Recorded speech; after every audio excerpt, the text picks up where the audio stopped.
Assalamualaikum warahmatullahi wabarakatuh. Hai, selamat pagi Soli-Soliha. Bagaimana kabarnya hari ini? Semoga sehat semua ya nak. Amin. Pastikan Ananda semua sudah mandi, sarapan, sholat duha, dan murojaah. Apabila sudah dikerjakan semua, mohon dipersiapkan alat tulis dan buku tematiknya ya nak.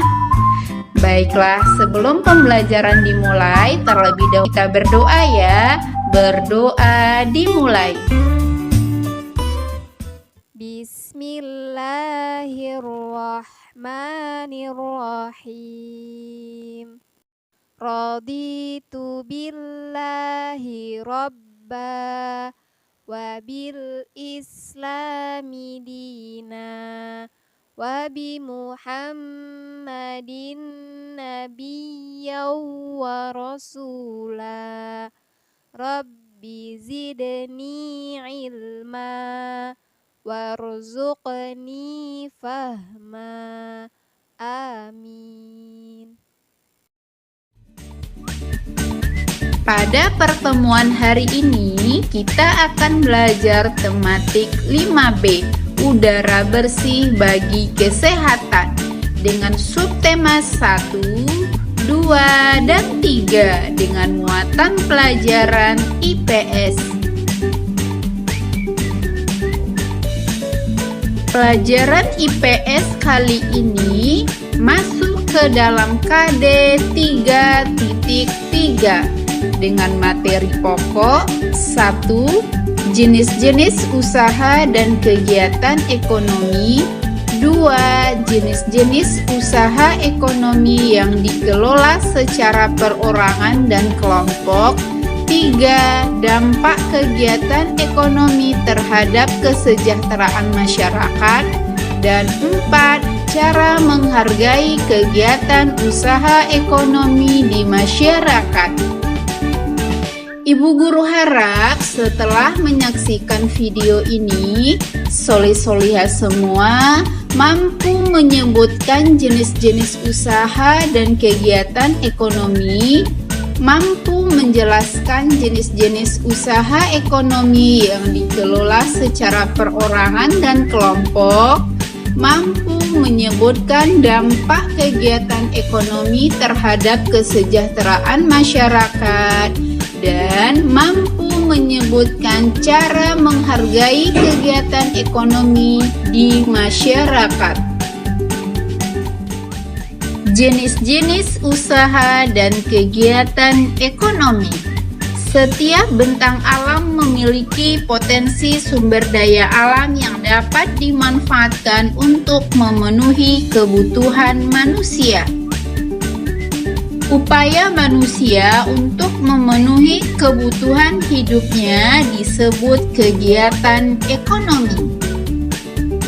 Nah, untuk lebih jelas mengenai jenis-jenis usaha dalam kegiatan ekonomi, silakan Ananda perhatikan kegiatan-kegiatan ekonomi berikut ini berdasarkan bentang alam yang ada.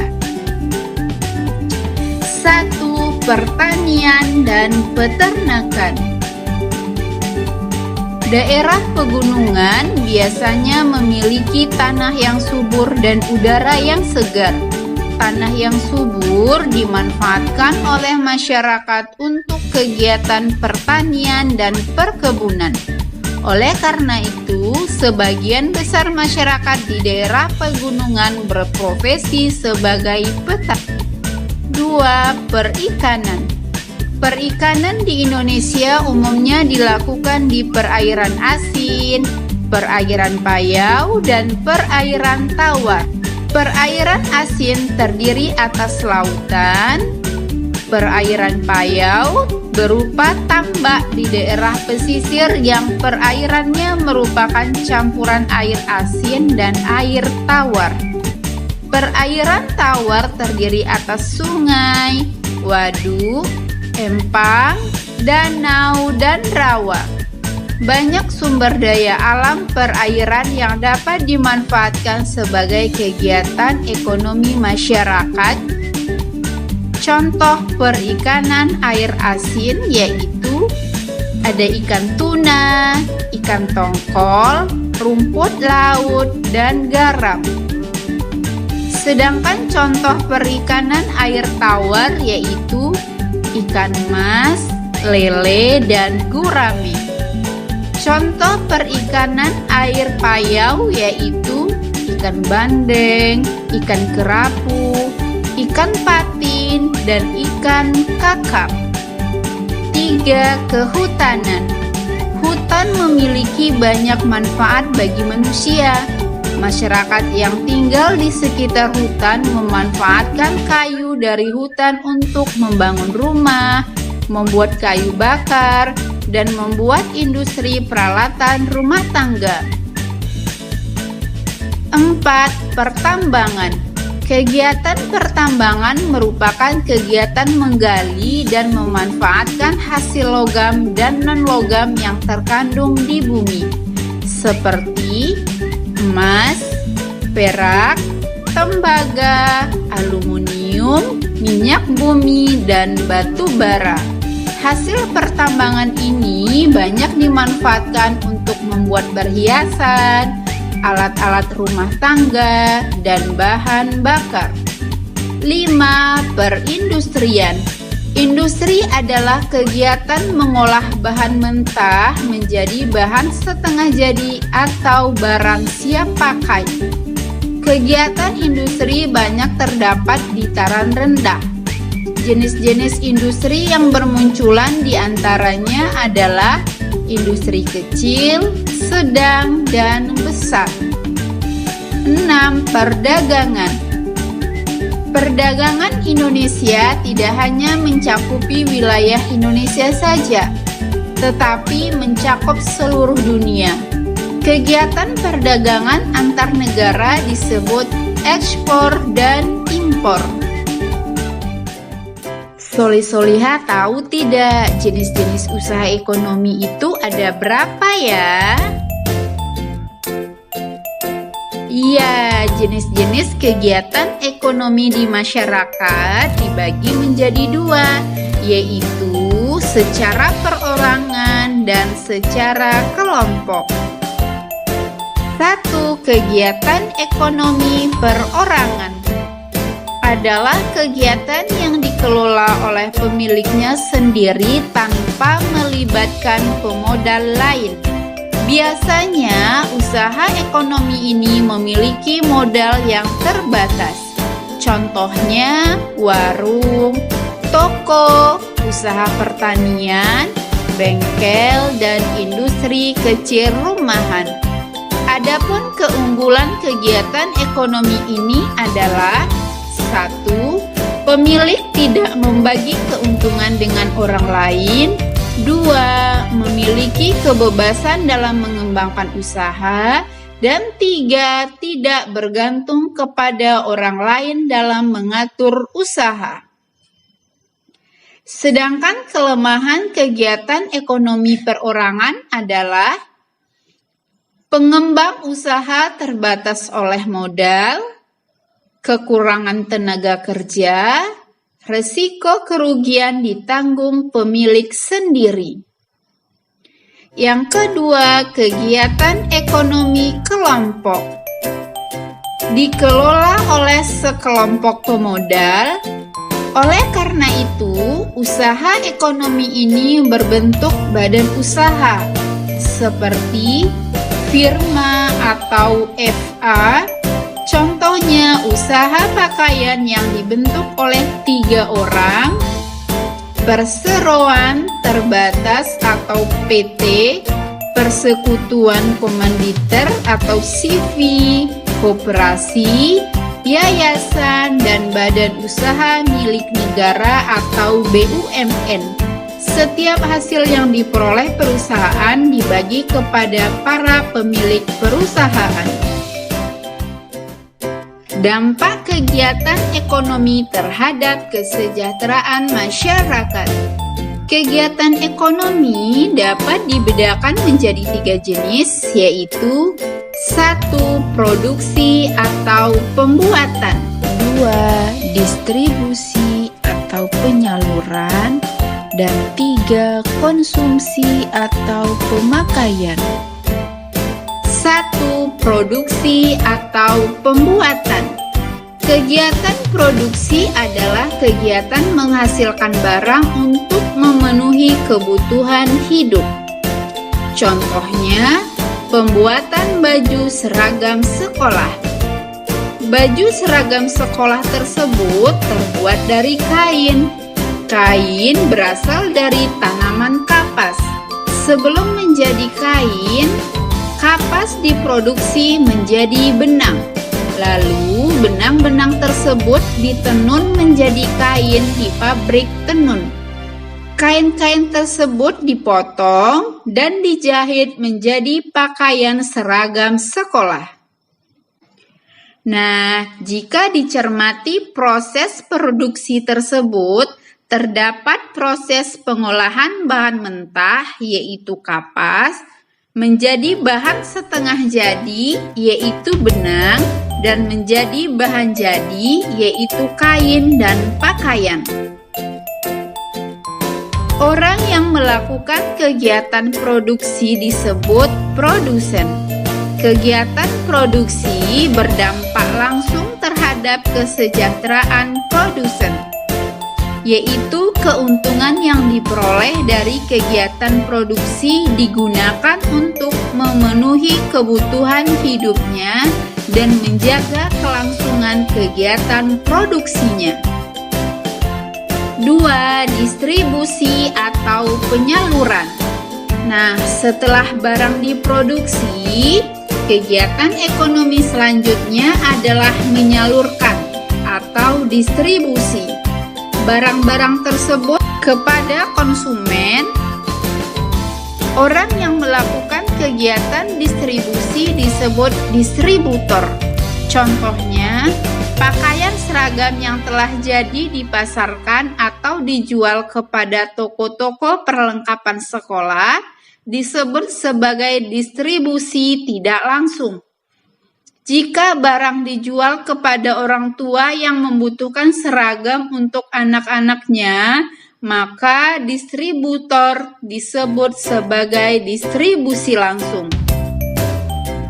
Kelancaran kegiatan distribusi dapat memengaruhi kesejahteraan produsen dan distributor.